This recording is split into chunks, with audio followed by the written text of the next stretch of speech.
দেশের অন্যতম দ্বীনী শিক্ষা প্রতিষ্ঠান জামে আহমদিয়া সুন্নিয়া মাদ্রাসায় তল্লাশি প্রসঙ্গে একটি ভুল তথ্য উঠে আসে। এই ভুল তথ্যের জন্য আমি আন্তরিকভাবে দুঃখ প্রকাশ করছি। কেন জামাত কর্মীরা, শিবির কর্মীরা আইন হাতে তুলে নেবে? আসসালামু আলাইকুম বন্ধুরা। চট্টগ্রাম মহানগর জামাতের আমির শাহজাহান চৌধুরী কয়েকদিন আগে একটা বিতর্কিত বক্তব্য দিয়েছেন। সেটা হচ্ছে চট্টগ্রাম জামে আহমদিয়া সুন্নিয়া আলিয়ায় সেনাবাহিনী ঘেরাও করে নাকি প্রচুর পরিমাণে দেশীয় অস্ত্র পাইছে, এবং তিনি এও বলেছেন আপনার মাইজভান্ডার দরবার এবং আমির ভান্ডার দরবার যদি ঘেরাও করা হয় সেখানেও নাকি প্রচুর পরিমাণে অস্ত্র পাওয়া যাবে, যেগুলো আওয়ামী লীগের অস্ত্র। এই কথাটা বলার কারণে তিনি সারা বাংলাদেশের মুসলমানের কাছে তিনি নিন্দিত হয়েছেন। ক্ষোভের প্রকাশ যখন শুরু হয়েছে সামাজিক যোগাযোগ মাধ্যমে, কেউ কেউ বলতেছেন তার বিরুদ্ধে আইনি শোকজ জারি করা হোক, কেউ কেউ বলতেছে তার বিরুদ্ধে মানহানি মামলা করা হোক, তখন তিনি ঠেলায় পড়ে শেষ পর্যন্ত গতকাল রাতে তার ফেসবুক আইডি থেকে তিনি লাইভে এসে তিনি বলতেছেন, আমার একটা তথ্য ভুলগত উপস্থাপনের কারণে আমি আন্তরিকভাবে দুঃখ প্রকাশ করছি। এই দুঃখ প্রকাশ করলে হয়তো হবে না। আপনি কিসের দুঃখ প্রকাশ করছেন? আপনাকে তো ক্ষমা করি নাই আমরা সাধারণ মানুষ, আমরা যারা জামিয়াকে মহব্বত করি, মাইজভান্ডারকে মহব্বত করি, আমির ভান্ডার দরবারকে মহব্বত করি, যারা সুন্নি মুসলমান, আপনাকে তো ক্ষমা করবে না। ক্ষমা ইসলামের মহৎ একটা গুণ, ক্ষমা মহৎ গুণ।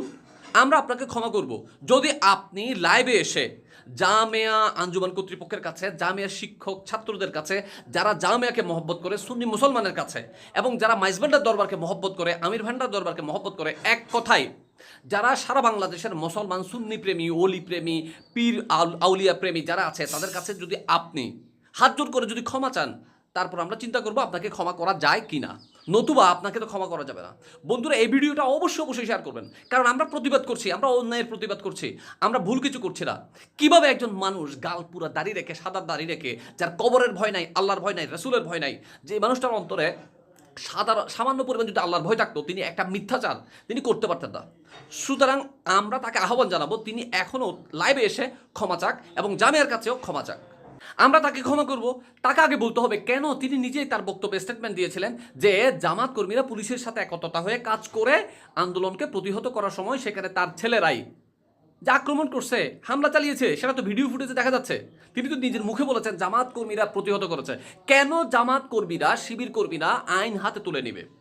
তারা কি আইনের ঠিকাদারি নিয়ে ফেলছে? এখনো তো ক্ষমতায়ও আসা নাই। ক্ষমতায় আসলেও সাধারণ মানুষ হিসেবে একজন মানুষ আরেকজন মানুষের উপর হামলা চালাতে পারে না।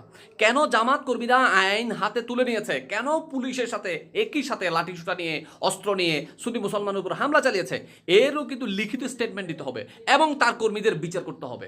তখন আমরা চিন্তা করব শাহজাহান চৌধুরী এবং তার গংদের আমরা কি ক্ষমা করব কি ক্ষমা করব না। তবে হ্যাঁ, এখানে কিন্তু আর একটা কথা বলে রাখি, সেটা হচ্ছে জামিয়া আঞ্জুমানের নামে যে কুৎসা তিনি রটিয়েছেন, মাইজভান্ডার দরবার শরীফের নামে তিনি মিথ্যা অপবাদ দিয়েছেন, আমির ভান্ডার দরবার শরীফ সহ যে সমস্ত মিথ্যাচার তিনি করেছেন, তার জন্য শুধু দুঃখ প্রকাশ করলে ভাই হবে না, তাকে অবশ্যই ক্ষমা চাইতে হবে।